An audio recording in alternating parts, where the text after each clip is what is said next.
日帶大家由粉嶺巴士總站由行人天橋直行去鳳凰嶺新村。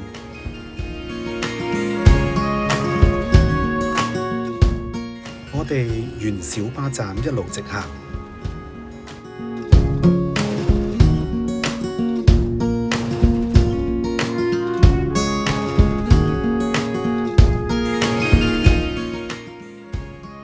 我哋左轉直入帝庭興商場。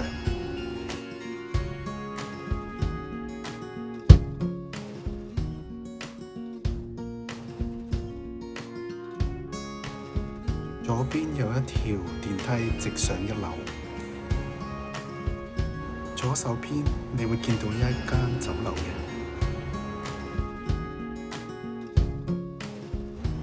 跟住我哋會轉右直行，就會見到另外一條天橋㗎喇。左手邊嘅天橋呢，就會直去鳳凰嶺新村嘅，千祈唔好行錯。商場入邊有超級市場，可以買下嘢嘅。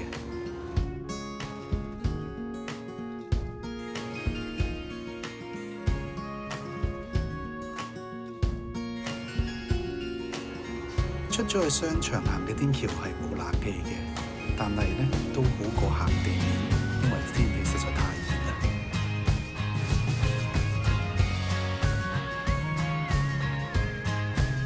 遠望你就會見到鳳凰嶺村啦。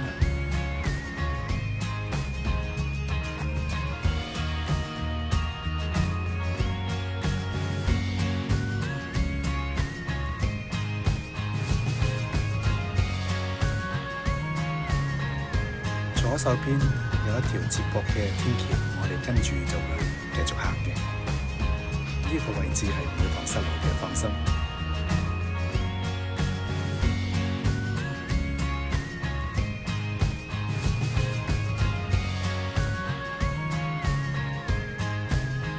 其實鳳凰嶺村最大嘅賣點就係鄰近有一個私人屋苑喺隔離，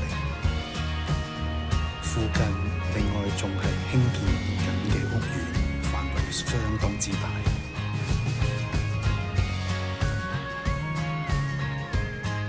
呢一部分嘅天橋仲係施工中嘅，但係都仲係俾用戶使用嘅。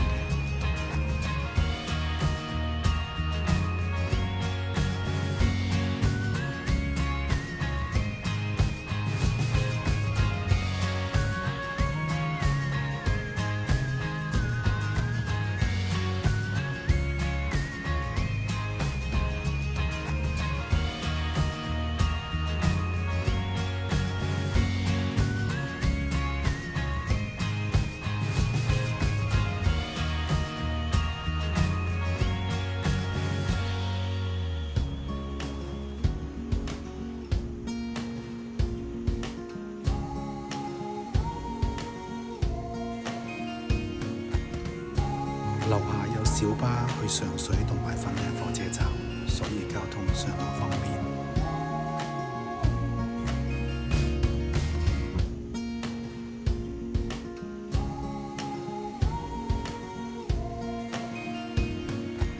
前邊嘅部分就係通往鳳凰嶺新村，但係仲係施工中，所以暫停使用。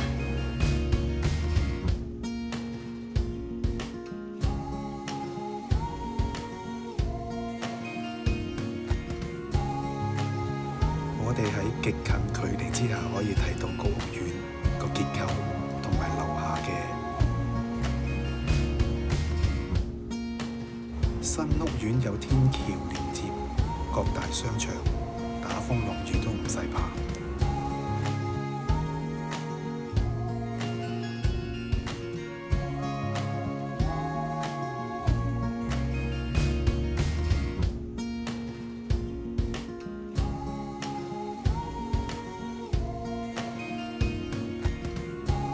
遠望就係深圳同埋上水區。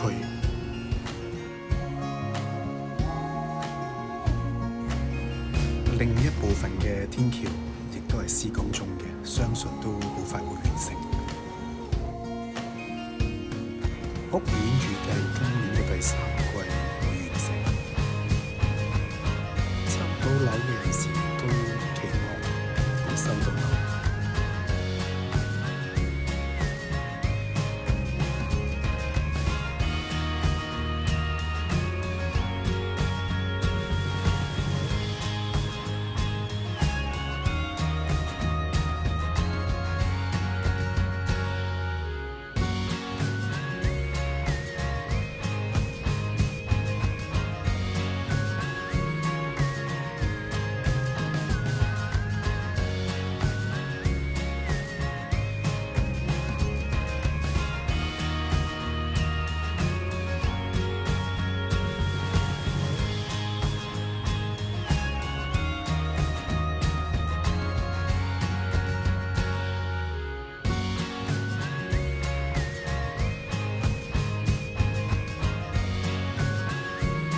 相信政府仍然會大規模發展北區。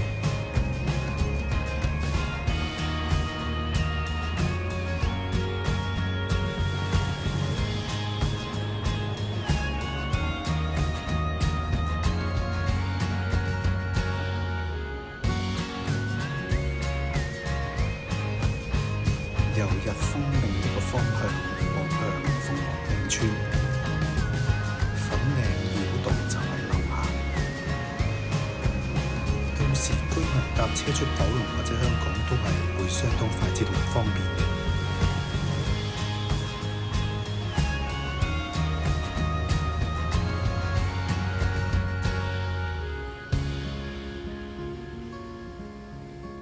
多謝收睇我嘅頻道，請點讚同埋訂閱。